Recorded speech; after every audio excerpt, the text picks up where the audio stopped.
Do you think where do you rank Yoko Kurama as far as you got Yusuke Toguro Hiei? Where would you put Yoko Kurama in that mix During the Dark Tournament? during the Dark Tournament? And It's I don't. tough, bro. It's It tough. really is tough. Is he 4? Is he I don't fourth? think. I don't think he could beat that version of Yoko Kurama. I don't think he's beating. He's probably not beating EA. He's probably not beating Yusuke. He's definitely not beating those two. And he's not beating Toguro either. So you're right. He's probably fourth. But it's just crazy to think because when you watch him fight, it's like, dude, what the hell? Like, how can anybody beat this guy? He's beating everybody else, except for those three. Mm-hmm. So and Kurama would have went undefeated. He would have went undefeated until this fight because Karasu died, but Kurama lost on the technicality. That was so crazy to me, bro.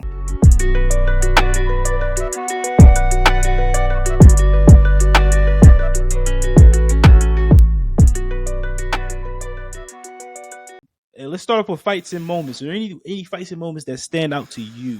Obviously, the obvious one is Yusuke and Toguro. Oh man, any fights? God, any fights or moments in general? Because there's some key moments in there that aren't part of fights as well. There's so many fights.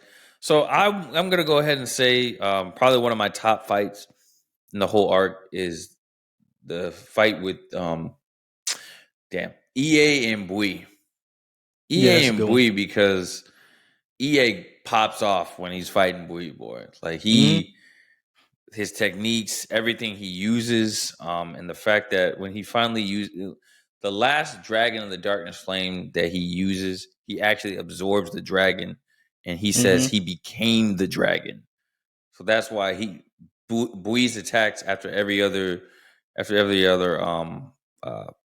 basically technique that he had used, it didn't work on Hiei because Hiei was pretty much unstoppable at that point. So that's why, that's one of the.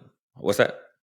I was saying this, and I was going to let the listeners know we have an episode a few months ago talking about when did Yusuke surpass Hiei, and this is one of the main reasons why we said it had to happen somewhere after the Dark Tournament, like or during or after, because Hiei was pretty fucking powerful, bro. He was. Oh my god! He was pretty much on par with Yusuke's power up until the point where probably sometime after the Dark Tournament, I think Yusuke pretty much passed him. Mm-hmm. Yeah, man. But if you guys to check that video out, we'll have it linked up here somewhere. For me, one of the key fights, and I'm excluding the Yusuke and Toguro fight. We could both talk about that. Say that for last in this section. Kurama and Karasu. Yeah, that was an interesting battle. I rewatched it earlier, just because I'd like to rewatch some of the fights, and it just showed the difference between Kurama's human form and then his demon fox form. It's a totally different person. But what I noticed, and we had this conversation before when we talked about, we have an episode talking about specifically Kurama. I started to notice after the Dark Tournament, Kurama started to get more and more ruthless. But it's because the more he turns into the fox, the more it becomes a part of him again. Because before, Kurama really wasn't. He would get the job done, but he wasn't ruthless. But after the Dark Tournament, it was like he was cutthroat about everything. So I think that's what stood out to me. In the end, it showed. Even when everybody thought Kurama was out for the count, when after the 15 minutes went by, or whenever, when he turned back into human form, he still planted that seed. Exactly. And everyone's like, Kurama's going to die, he's going to lose. And it just showed the tactician that he actually is. And I think he's the most tactical fighter. He might be Yusuke and Kie are the best fighters for different reasons, but Kurama is maybe the most overall strategic fighter of the bunch.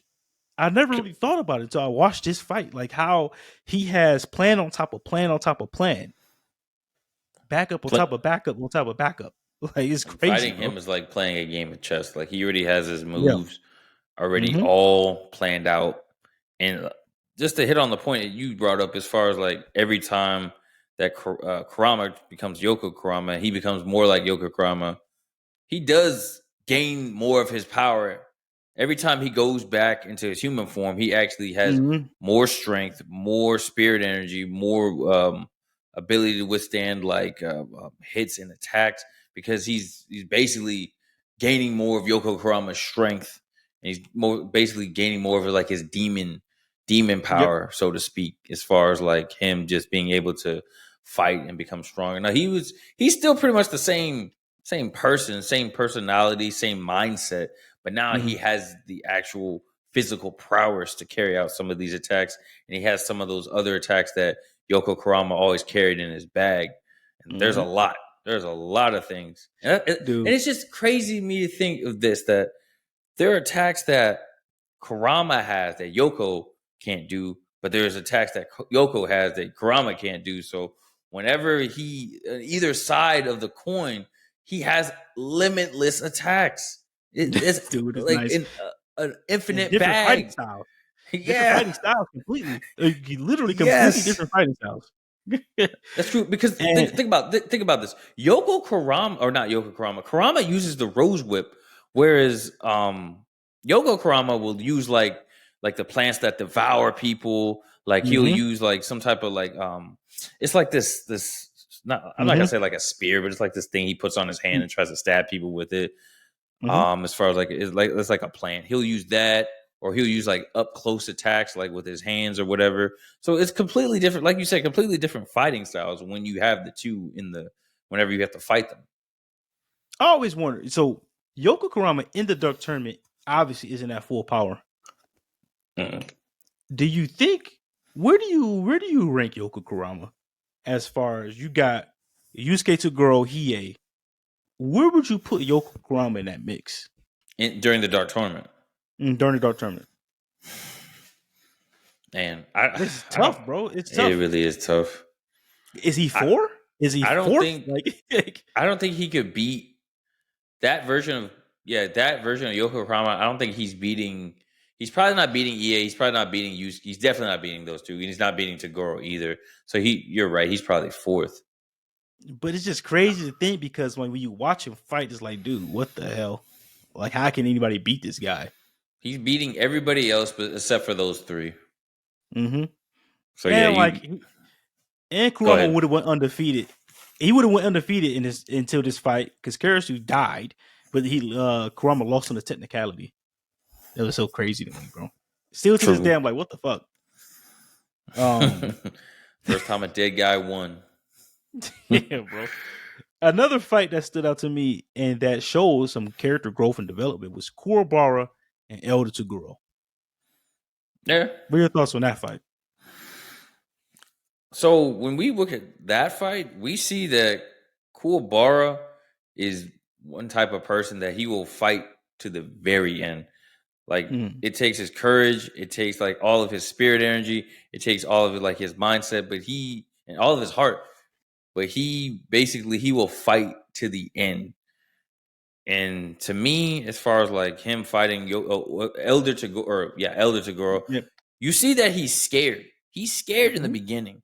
He's scared to go up against him because he knows that Elder Toguro, there's something about him that's just like cutthroat and just ruthless and dark and just Because they soulless fought about him. before. Did they fight before? Yeah, They they fought did fight before. before. Mm-hmm. Yeah. And the thing is this, he was able to understand because he had that high spiritual awareness. So he was able to understand like as far as like Elder Toguro, when they had that first fight before the Dark Tournament, that no, there's something more to their power. Like they're a lot more powerful than we think they are. But then Yep. he really tunes into it when he's about to fight Elder Toguro. So the way I look at this fight is this: even though Elder Toguro is like beating up Kuwabara, like destroying him in the beginning, Kuwabara taps into his basically his emotions. He's able to wipe the floor with Elder Toguro after he's able to do that and really pull from out of his heart and pull from out of his more of, so I feel like his life energy, Mm-hmm. not his spirit energy, but his life energy to beat Toguro. I think Kuwabara's willpower is probably second to none. Maybe Yusuke, but I think his overall willpower is like it's up there. It's between him and Yusuke at the top, but he's top two when it comes to pure willpower. When you don't, you know, you don't have the strength, you know, you don't have the abilities to win, but you're going to figure it out, or you're going to fight to your dying breath. I think Kuwabara's up there. Maybe he may top Yusuke because Yusuke has the power and the power and abilities and the strength, but Kuwabara is a human out here just trying to, you know, fighting against demons and holding his own. Even though he lost the most out of the group in the dark tournament, he held his own in every fight. So. No, for sure. Like Kuwabara he has the most heart. Mm-hmm. He has the most heart. Like he's probably not the most skilled. Obviously, he's not the most powerful, but he's the heart of the team. Yep. And he's the reason why they even get some stuff done. What's that? I said, and we talked about this in the video. I'll have it clipped up here somewhere, over there, wherever it's going to be at. But yeah, this is another video we talked about for you guys who are new, maybe tuning into us. We have a whole playlist full of Yu Yu Hakusho topics that we talk about leading up to the Netflix series coming out this year. But yeah, that was another fight that stood out to me. And obviously we got the Yusuke and Toguro. We don't got to go into super depth about this. We already know how that fight goes. Yusuke's fighting for his loved ones. He thinks Kuwabara is dead. He thinks, well, Genkai technically did die. And he's taking on this character that basically for over 40 episodes have been building up to this moment. And it shows Yusuke's will to win, how far he's come as not only a fighter but as a person, and how much he's grown throughout the series. And it shows Toguro at the end of the day wasn't as bad as we thought he was. He does bad things, but I don't think it makes him an evil person, an evil character. He's a bad guy, but that doesn't necessarily make him evil. Evil person. I think this fight is overall this fight basically define the series up to that point. Yeah, but everyone knows this fight, but that's just another fight, obviously, that stands out. Oh, are we talking about the fight, or are we? Yeah, you can if you want to. Yeah, I was just Oh yeah, I was just thinking like another fight that kind of stood out to me is when Yusuke fought Jin the Windmaster. Yeah, that's a good one. Because that was the first time Yusuke used the spirit wave, and basically the spirit wave is one of the techniques that Yusuke doesn't use a lot. I think but a lot of people don't realize that the spirit wave is what Yusuke uses to heal himself as well, not just as an attack, but he uses it to heal himself.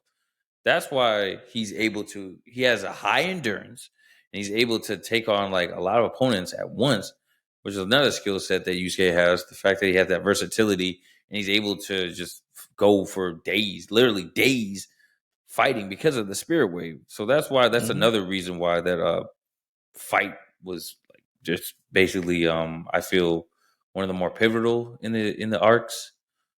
Jin wasn't really there to cause like havoc or anything. Like he was just trying to do what's best for his team so they could get the prize or whatever. But in the end, Yusuke actually ended up making friends with Jin. So I feel like that's and Jin even comes up later in the show as well.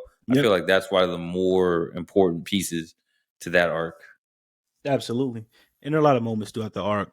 When Yusuke's training in the cave, obviously Genkai's death. There's a lot of moments in this arc that we can go on about, but this will probably be another topic we revisit before the Netflix series comes out. So you guys stay tuned for that.